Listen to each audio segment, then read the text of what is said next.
Oh my God, not another DIY electric guitar building kit.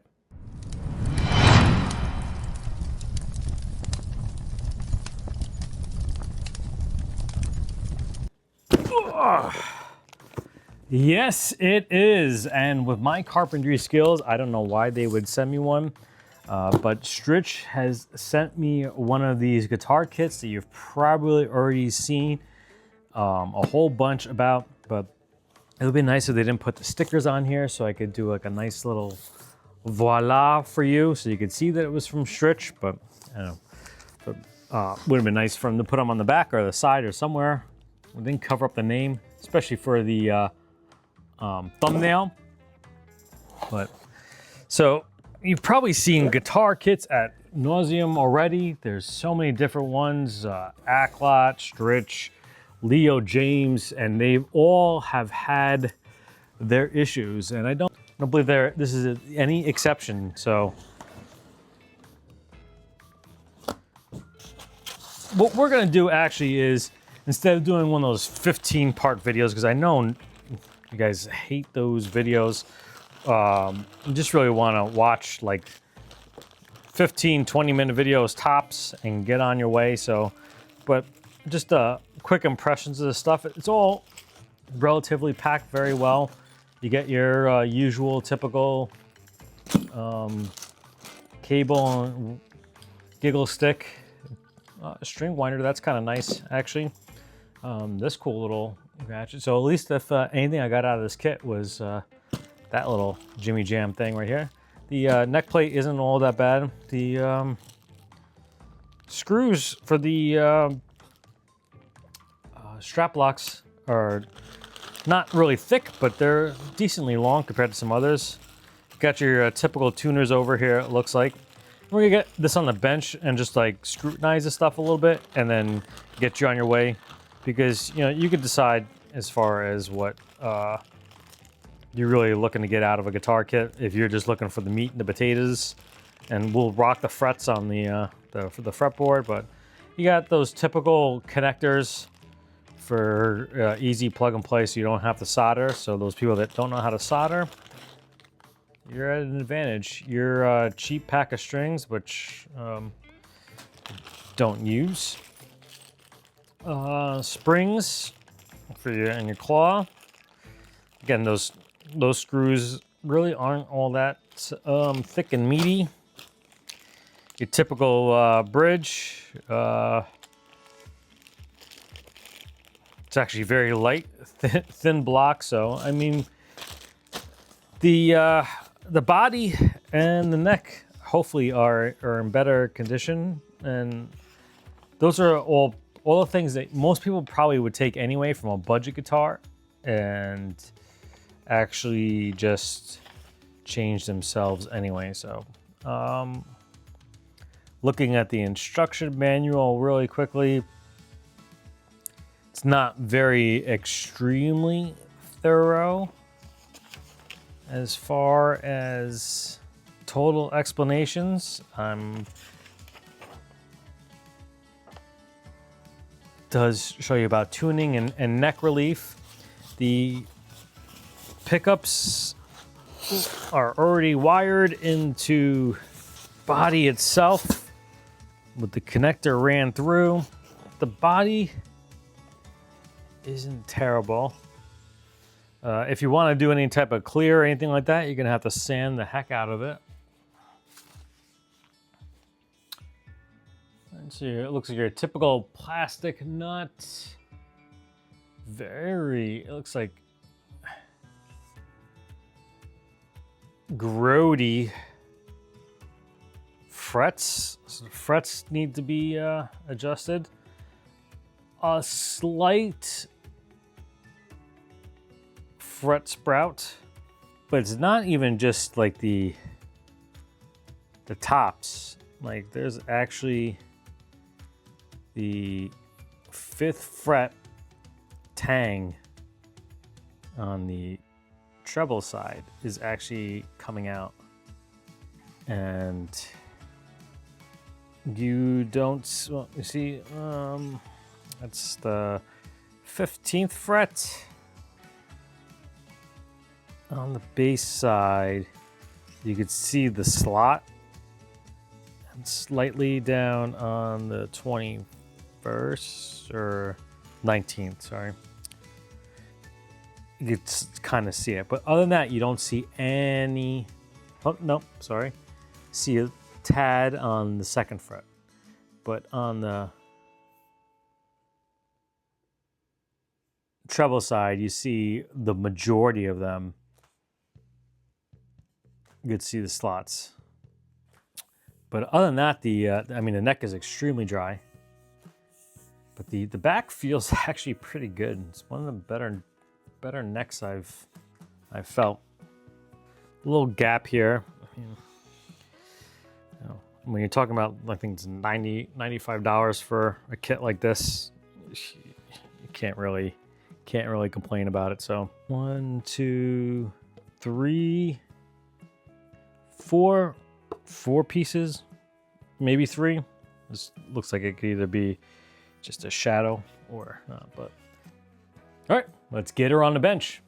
All right, so we got the neck on the bench over here, and this is gonna be one of those sort of things that, like, you're damned if you do, you're damned if you don't type of thing, but the neck is actually flat as can be. You see it's right at 0. Trying to keep the gauge flat and in shot, if you could see it.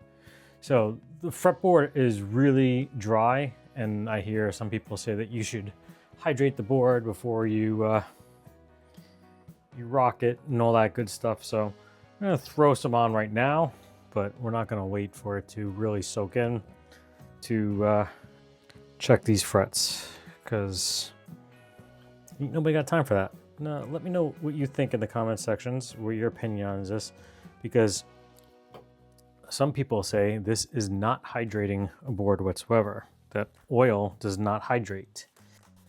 Water and humidity do.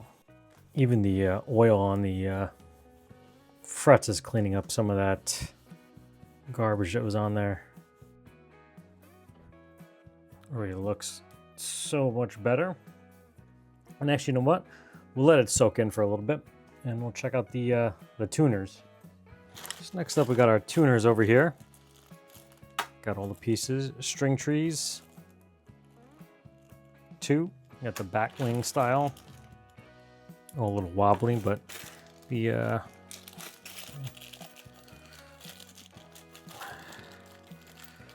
when these go in, they should take up some of that wobble. Yeah, not as bad. Still a little wobble to them, but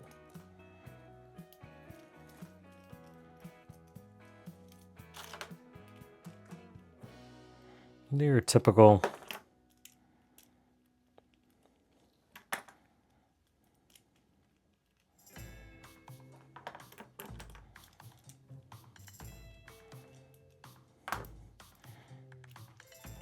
budget tuners. String trees, only 1 spacer. Oh no, there's a spacer right there too. Again, not bad for getting into a guitar kit for your first time, but those are most of the things that myself, I would always upgrade. The bridge, say right off the bat, is very thin. Take that for what it's worth. Here's the screws to go in. Next up, your output jack. Look at the solder. It's there, but I would probably throw some extra solder on that thing if I was going to use that. Typical back plate. The neck plate's got some good heft to it.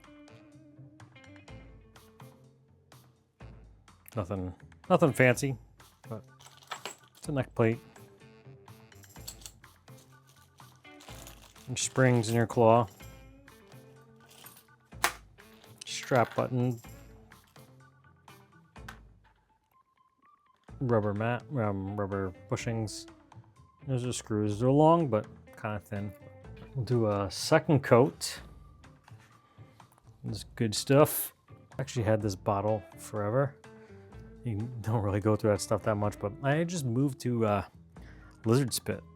I might as well show this here too, because this is a sponsored video, and they gave me a pretty good discount on it. So have big bottles, small bottles, all the good cleaning stuff. So they do some good stuff over there. It's well priced for, you know, not getting the big box name brand stuff. I don't have an affiliate link or anything like that, but I started like wanting to like early on work with brands like Runway Audio and things like that. We'll let that soak in. We'll grab the body, see if we could test the pickups. Got this nifty little Mammy Jamma to the holidays from the wife. Thank you so much, the missus. And off of Amazon. I'll actually leave an affiliate link down below to that if you're looking for one. All right, so over here it's gonna be a little bit different because we're going right to the output jack, or the volume knob actually, because we're not all wired up. So you're not gonna have that little extra wire, and then normally we use like a patch cable to do the testing of this. So it's you would have like a little bit variation if we had this. So in the neck we're at 4.27, neck middle 2.16, middle 4.32, middle bridge 2.18, 17. And then the bridge is a 4.32. So they're all basically the same exact pickup. So now the bridge is 1.08. The middle 1.06. And then the neck is 1.01. So very relatively zero difference between the pickups. And here we have the neck, middle near identical, and the bridge identical. So yeah, so no real different voicings in the pickups whatsoever. And just by looking at it too, I can tell already that the holes don't line up. It fits nice in the pocket. But one thing that also, I don't know if I could really capture it in the light, is, see right here? This is really funky over here. So I imagine that that's gonna have some issues with the action and everything. So it's like almost stepped in a way. Like it's, if this is the lowest part right here, here's a little bit of a bump, and then like even it's not even because you have a little more of a bump there. It's really hard. Maybe if I take a picture post, you'll be able to see it. But see, it's like 3 different steppings. I mean, the body feels nice, smooth and everything. So, but we'll see. I'm not gonna make this into a multi-part journey, but you might as well hit that subscribe button so you can check out future videos and see how we made out on this deal. So this is actually a good insight into the behind the scenes, the deep dives. This is all the stuff that I really cut out of the videos for all of you, so that you could just get all the necessary facts out of it. But just for the silver fret hammer people that always gotta leave comments about that, that was never really, like, if you've seen some other people that work on guitars hammering away at the frets and setting them in, that was never the actual like force that was used to check that. So let me rock the frets first, and then I'll show you actually, because it looked more violent than it actually did on those videos. So I usually check in 3 spots. So I don't know if you could hear. This is a rock that would be, let me see if I can put my little lav mic as close as possible so you can hear it. So this is a rock that I would not even bother doing anything with, and I know that other people would, but it's not anything that's gonna affect anything.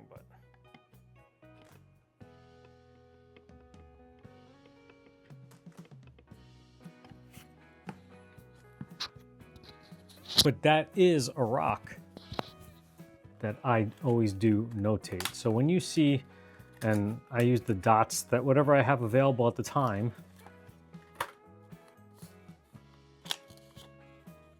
And now we do the under the fret thing instead. So we don't do 2 different dots. So anytime you ever saw a dot, that's what was on those videos. So I mean, it was very minor, if anything.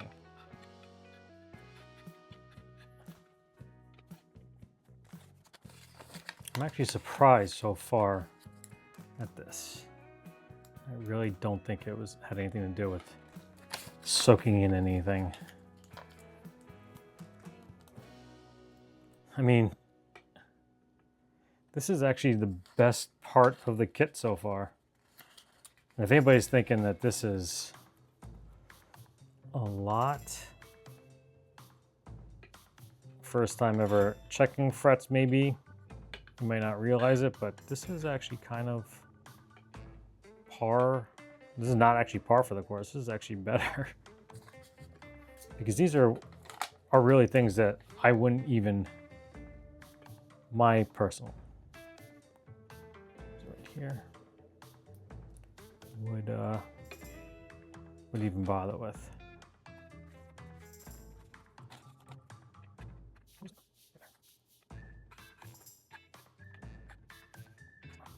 I am actually really, can I get down this one? Yeah. It's a little bit. I mean, that one is so minor that like, now it's really just like trying to pick something out. And hey, I mean, if you're gonna do a crown and polish and all that good stuff anyway on it, then you might as well knock it down.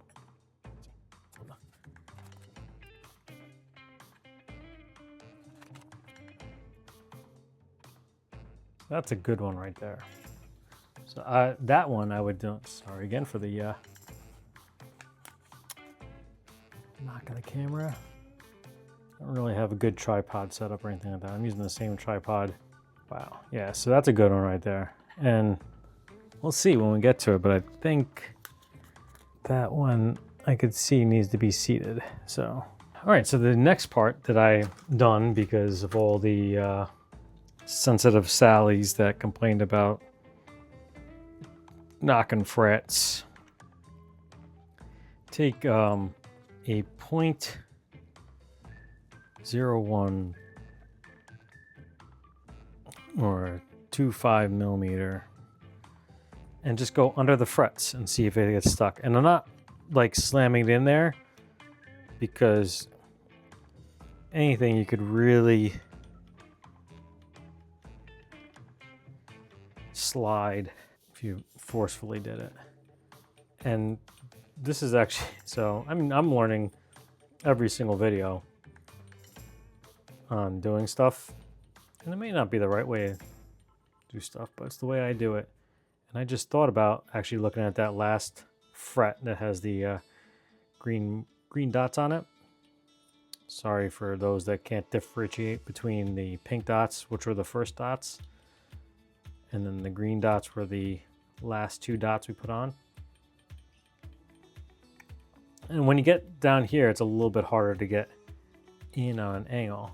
But I just realized that when I do this, I only go one way. And it could be high the other way. I'm gonna take the green dot out now because that's what I thought when I saw it when I was on the ground and looking, I could see that the fret is lifted right there. Because I could see it's go in just the tip. That's what she said. I'll put the green back there to mark it. And from the getting down, it looked like that was the only fret that was really sticking up at that point. But, all right, yeah, so the green dot right here, I would have taken, let's see if I can get into the drawer here. I would have just taken a square, whatever the color of the day was. And blue is probably not good, but it's the one that's closest in the pack right here. And I would just use that to denote anywhere where the little feeler gauge went under. Now looking at some of the frets, they're not in the bestest shape of the world. Scrapes and stuff like that, scratches, what have you on them. They probably could come out in a polishing. And now for the most controversial thing ever in the history of YouTube was, so actually we'll start on that fret and see if it does anything. This was as hard as I was knocking on the fret. Okay, it was to see if any of them came unseated. Now it looked like it was violent because it was sped up, as well as my camera used to be on top of the desk. So when I was hitting it, it would shake like this. So that's how hard we were hitting. And because the mic was, so if you could see right here, dropping it down, that's where the mic was. So it was a Sennheiser 1000 whatever, so very good mic. So it wasn't like, you know, before I knocked the piss out of it. Yeah, no, that didn't do anything. But like, you could probably float in some CA glue in there, clamp it down. But just to illustrate, this is not how hard we were hitting it. And I'll actually even use this.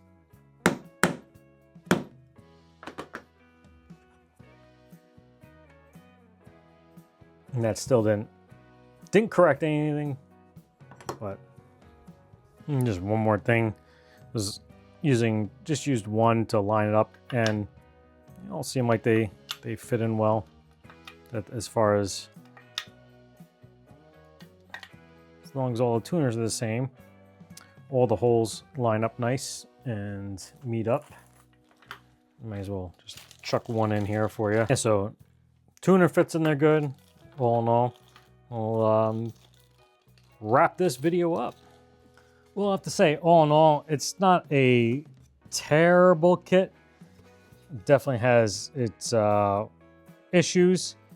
I know Ted and Brent had some other ones with theirs too as well, but just to recap, the pocket here, the fret rocks a little bit, the holes not necessarily lining up perfectly to the body, to the neck itself. I think it's not a bad price for a kit, especially if you can get them on a sale. If you're an experienced person building kits, then this might be one for you to go to. If you're first dabbling in and you might want to see if you are even interested in it, it might be something, but it also might give you problems. But I've also seen other kits that have finished painted bodies that have been even more trouble. So, you know, you really got to think that these aren't like Legos. They are meant to be something that's going to be tweaked a little bit. There are premium kits. I know, like is it MGT, I think, does like $400 kits. Texas Toast Guitars currently has a Pinewood Derby kit where they give you a neck and a body, which I'm sure is friggin' immaculate for the price. Probably just as good, if not better, than the MGT kit. I have a couple of Texas Toast guitars. They are phenomenal, so I would not expect anything different from their kit. So if you would like to get one of these, there are, I believe there's an LP model, the Strat, a Tele, and then there's like a crazy one, I think, too. So there'll be an affiliate link down below to Amazon, and you can check it out for yourself. But you've all been a fantastic audience, and as always, stay tuned.